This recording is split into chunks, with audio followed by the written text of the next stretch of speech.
Okay student, so today we are going to see a basic concepts in geometry part 3 और ये होने वाला है हमारा आखिरी पार्ट प्रैक्टिस सेट 1.1 का। तो ये पार्ट होने वाला है काफ़ी मज़ेदार, तो एंड तक हमारे साथ बने रहिए और देखें कि हम इसे किस तरह आपको प्रेजेंट करके आपको हर एक सम बहुत इजीली आपके दिमाग में फिट करते। ओके स्टूडेंट, सो आ जाते हैं हमारे मेन क्वेश्चन 4 पे। तो क्वेश्चन नंबर 3 के पहले सारे सम हमने किए पार्ट 1 पार्ट 2 में। अगर आपने वो वीडियोस नहीं देखा है तो जाके पहले वो देखिए, ओके, जिसका लिंक मैंने इसी वीडियो के डिस्क्रिप्शन में दिया है। अब यहाँ पे करना क्या है स्टूडेंट, यहाँ पे on the number line point A, B and C are such that AC is equal to 10, CB is equal to 8। तो आपको ढूंढना है सारी पॉसिबिलिटीज। कैसे देखेंगे? ओके, पॉसिबिलिटीज कैसे फाइंड होगा? A और C लिख दिया मैंने, ओके, इसे ड्रॉ कर दिया। अगर AC मेरा पूरा 10 है तो C से B तक 8 हो सकता है, ओके। तो मेरा C से B तक क्या मिला मुझे? 8। तो हो सकता है कि मेरा AB कितना बच गया? 2। आप सभी को पता है, बट यहाँ पे फिलहाल के लिए मैं क्वेश्चन मार्क रखता हूँ। तो AB हो सकता है 2 हो, तो मेरा पहला केस ऐसा बन सकता है। तो इसे हम लोग लिखेंगे जैसा मैंने इसे ड्रॉ किया। क्या क्या ड्रॉ किया? स्टार्टिंग में मैंने ड्रॉ किया AC को। तो केस 1 में हम लोग लिखेंगे point A, B, C are such that A dash B dash C। मतलब यहाँ पे मैंने B को बीच में रखा है, A और C को पूरा बड़ा सेगमेंट बनाया। तो डिस्टेंस AC जो है वो क्या रहेगा? Distance AB plus BC, okay. और डिस्टेंस AC कितना है मेरा? डिस्टेंस AC है 10, उसे मैं लिख दूंगा is equal to distance AB plus distance BC क्या मिला मुझे? 8, ओके ना। सो इसीलिए distance AB is equal to 10 minus 8 और फाइनली मुझे मिलेगा distance AB is equal to 2 unit.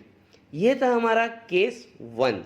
Student, अब सोचो कि अगर AC जो पूरा सेगमेंट था, ओके ना, और मैंने AB को एक पार्ट वाला सेगमेंट लिया, BC को सेकंड पार्ट सेगमेंट लिया, तो ये पॉसिबल हो गया।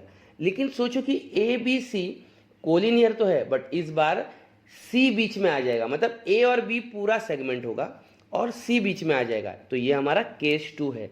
तो अभी यहाँ पे क्या करेंगे? AB। तो AB का वैल्यू कितना है स्टूडेंट? A से लेके B तक का वो तो नहीं पता, बट AC पता है कि 10 था, ओके। AC हमें पता था कि 10 है और CB कितना दिया है? वो दिया है कि 8 है। तो अभी जैसे ही मैंने केस को थोड़ा चेंज किया, मुझे मिल गया कि C बीच में आ गया और A और B बड़ा सेगमेंट बन गया और इस तरह मुझे AB क्या मिल गया? Means 10 plus 8 18, okay. इसे हम सम में कैसा लिखेंगे? Distance AB is equal to AC plus BC, okay, is equal to 10 plus 8 which is equal to 18, okay ना। तो अब यहाँ पे मुझे डिस्टेंस AB कितना मिला? 18। नाउ ये था हमारा केस 2। फाइनली केस 3 देखेंगे और ये भी देखेंगे कि केस 3 यहाँ पे लागू हो सकता है या नहीं। मीन्स ये स्टेटमेंट जो हम बना रहे, ये सम हम सॉल्व कर रहे, ये फाइनली ट्रू हो सकता है या नहीं, ओके। तो यहाँ पे हमने क्या किया? इस बार हमने A को मिडल में रखा, B और C को साइड में रख दिया है। सो यहाँ पे अगर मैं B और C को साइड में करता और A को मिडल में, तो सेगमेंट क्या बनेगा? पूरा सेगमेंट बनेगा BC, ओके। अब हमें क्वेश्चन में देखना है BC क्या दिया है? BC तो पूरा 8 दिया है, ओके। तो BC मेरा पहले से तो 8 है। अब मेरे पास और क्या दिया है? मुझे दिया AC 10 है। तो AC अगर मैं लिख दूँ 10 है स्टूडेंट, सो क्या ये पॉसिबल हो सकता है कि BC जो पूरा है वो 8 है और AC जो उसके अंदर आता है वो 10 हो सकता है? नहीं, वो तो BC से भी बाहर निकल जाएगा। इसका मतलब अगर देखा जाए तो 8 और ये 10, तो ये तो -2 हो जाएगा, मीन्स 2 से बड़ा हो जाएगा। तो इसे हम लोग लिख देंगे कि distance AB is equal to -2। क्यों? क्योंकि वो सेगमेंट से बाहर निकल जा रहा है। और आपको एक बात मैंने पार्ट 1 में बताया था, याद रखना, कि डिस्टेंस कभी भी नेगेटिव नहीं हो सकता। Distance can not be negative. And therefore हम लोग बोल सकते कि केस 3 तो लागू हो ही नहीं सकता और पॉइंट ए कभी भी बी और सी के बीच में नहीं आएगा। तो यहाँ पे सिर्फ दो पॉसिबिलिटी हो सकता है कि ए बी या तो 2 होगा, ए बी या तो 18 होगा। सो फाइनली हम इसे लिख देंगे A B is equal to 2 और A B is equal to 18। Okay student, I hope you have understand the sum properly. Now we will move to the sum number 5. Here the points are given x, y, z are collinear, means एक ही line में, such that distance x y is equal to 17, distance y z is equal to 8. Find x z. काफ़ी simple है। x y कितना दिया है 17 और y z कितना दिया है 8। नाउ यहाँ पे पॉसिबिलिटी के हिसाब से देखना पड़ेगा, यहाँ पे भी दो पॉसिबिलिटी हो सकता है। अगर मेरा y मिडल में है स्टूडेंट तो मैं एक्स वाई 17 और वाई जेड 8 करके मैं फाइनली उसे निकाल सकता हूँ 25। बट केस 2 भी बन सकता है, बट उसके पहले केस 1 को अच्छे से सॉल्व कर लेते, उसके बाद हम जाएंगे केस 2 पे। तो केस 1 के हिसाब से हम क्या लिखेंगे कि एक्स वाई जेड में y is in the middle means x dash y dash z. Therefore distance xz is equal to distance xy plus distance yz which equal to 17 plus 8. तो फाइनली हमें मिल जाएगा distance xz is equal to 25. Now ये तो हमारा case 1 था। इसी तरह हमारा केस 2 देख लेते। केस 2 में हो सकता है कि x, z और y हो, मतलब यहाँ पे हम z को मिडल में ले लेंगे और x, y जो रहेगा ये पूरा सेगमेंट बन जाएगा। इसको भी डायग्राम के थ्रू पहला समझेंगे और उसके बाद ही सम को सॉल्व करेंगे। ओके स्टूडेंट, सो हम लोग पहले डायग्राम के थ्रू सम को समझ लेते हैं। तो मैं सबसे पहला बनाऊंगा डिस्टेंस क्या x एंड y, पूरा डिस्टेंस एक्स वाई को क्रिएट कर लूँगा और डिस्टेंस एक्स वाई कितना है क्वेश्चन में दिया हुआ है। डिस्टेंस एक्स वाई जो है वो पूरी तरह से 17 है। सो आप सभी को दिखाई दे रहा है, यहाँ पे लाइन क्रिएट हो चुका है एंड डिस्टेंस एक्स वाई जो है वो 17 आ चुका है। नाउ और एक चीज़ क्या दिया है, और एक चीज़ दिया है वाई जेड कितना दिया है 8। अब वाई जेड अगर 8 है तो हम फाइनली बोल सकते हैं कि एक्स जेड जो है वो क्या हो सकता है, तो 17 माइनस 8 वो 9 हो सकता है, बट उसे हम सॉल्व करके बताएंगे। यहाँ पे कैसे लिखेंगे, distance X Y is equal to distance X Z plus distance Z Y. Okay, therefore distance is equal to 17 is equal to distance X Z plus 8। Okay, now 8 और 17 को अगर मैं वन साइड ले लूँ तो क्या हो जाएगा, distance X Z is equal to 17 minus 8 हो जाएगा एंड डिस्टेंस एक्स जेड का फाइनली वैल्यू आ जाएगा 9। तो हमने यहाँ पे क्या किया, एक बार फिर से सम को सॉल्व कर दिया कि डिस्टेंस एक्स जेड कितना है 9। तो पॉसिबिलिटी कितना है 2, या तो डिस्टेंस एक्स जेड क्या हो सकता है 25 या फिर डिस्टेंस एक्स जेड क्या हो सकता है 9। ओके स्टूडेंट, हम लोग बढ़ जाते हैं दूसरे पेज की तरफ। नाउ उधर बढ़ने से पहले आप लोगों से छोटा सा रिक्वेस्ट, अगर आप नए हो तो हमारे चैनल को अभी के अभी सब्सक्राइब करो, वीडियोस को अपने फ्रेंड्स के साथ जितना हो सके स्टूडेंट जितना उसे शेयर करो, अपने फ्रेंड्स को सिखाओ, अपने फ्रेंड को बताओ कि इस तरह से पढ़ना कितना मज़ेदार हो सकता है और कितने इजीली आप सम को सीख सकते हो। और हाँ, आप लोग बेल आइकन को दबा के रखो क्योंकि ऐसे मज़ेदार वीडियो अब आते ही रहेंगे। ओके, सो हम आ चुके हैं हमारे नए पेज की तरफ। नाउ नेक्स्ट पेज में क्या है स्टूडेंट, यहाँ पे क्वेश्चन नंबर 6 में बोला है sketch proper figure and right the answer of the following question. यहाँ पे आपको फिगर को बनाना भी है और आंसर भी देना है। नाउ यहाँ पे क्या है, if A dash B dash C means B बीच में, ए और सी साइड में है, तो आपको बोला है AC 11 है मीन्स पूरा सेगमेंट 11 है एंड BC 6.5 है। तो आपको ढूंढना है दूसरा छोटा वाला सेगमेंट जो है ए बी। ओके, तो यहाँ पे सेकेंड क्वेश्चन में बोला है कि आर एस टी लाइन में है, जहाँ पे एस टी कितना है 3.7 और आर एस कितना है 2.5, और आपको ढूंढना है आर टी मीन्स पूरा बड़ा वाला सेगमेंट।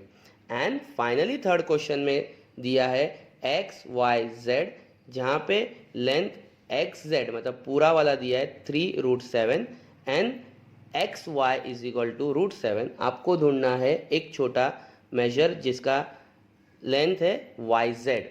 तो एक एक करके सारे सम को सॉल्व करेंगे और आप सभी को सारे सम समझ में आएंगे, ये मेरा प्रॉमिस है।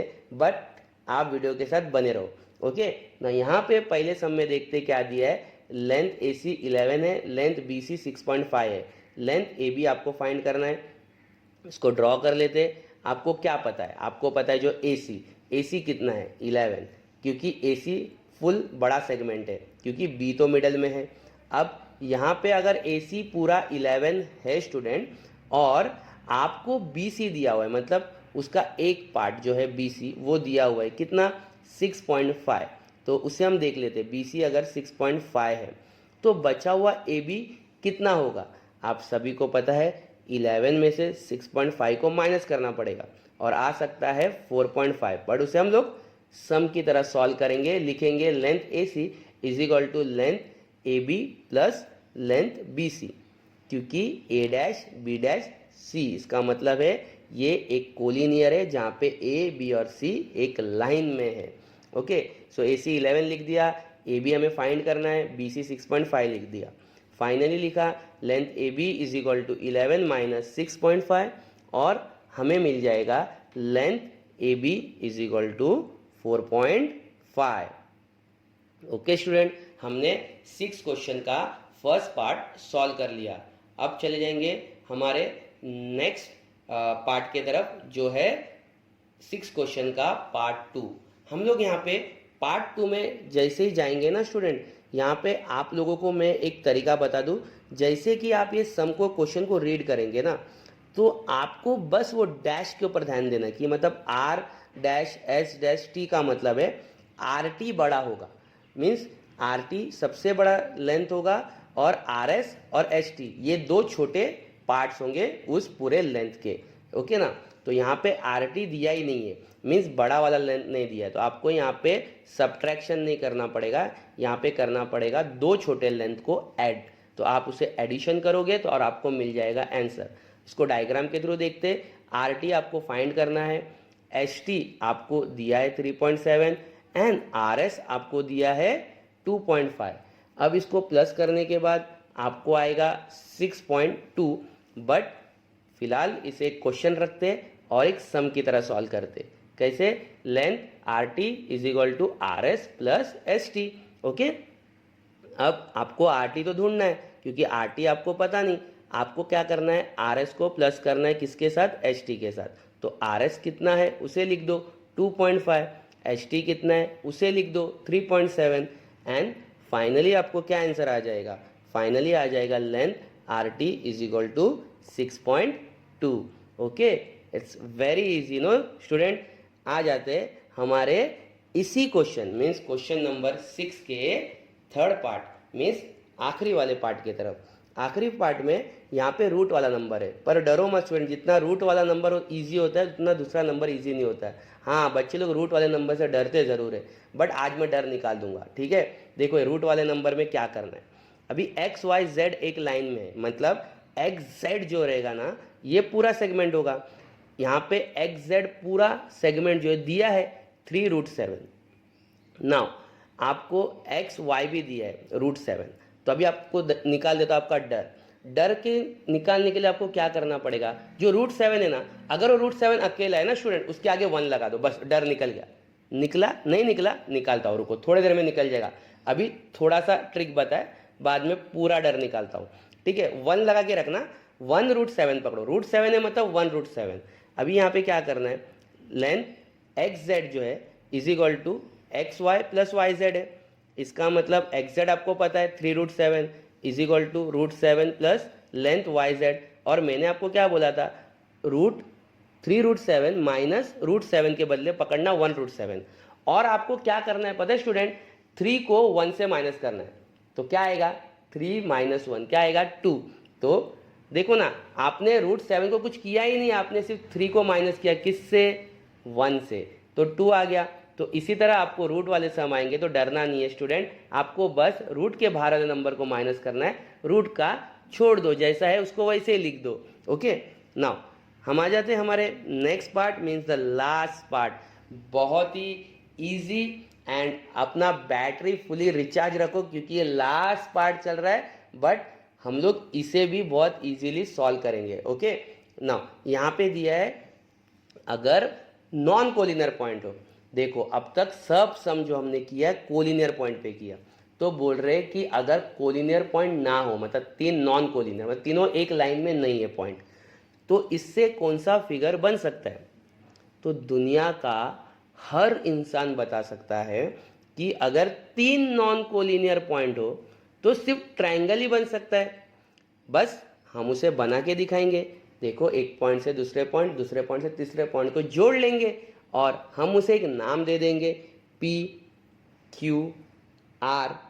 और फाइनली हमें क्या मिला स्टूडेंट, फाइनली हमें मिल चुका है कि 3 नॉन कोलिनियर पॉइंट से हमें मिल गया एक ट्रायंगल।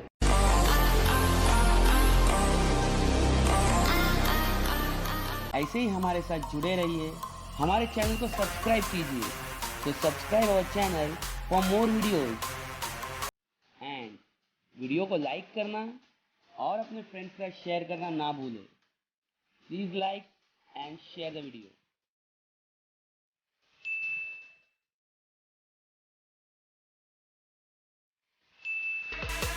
और बेल आइकन को दबाना ना भूलें। तो नेक्स्ट वीडियो तक बाय बाय।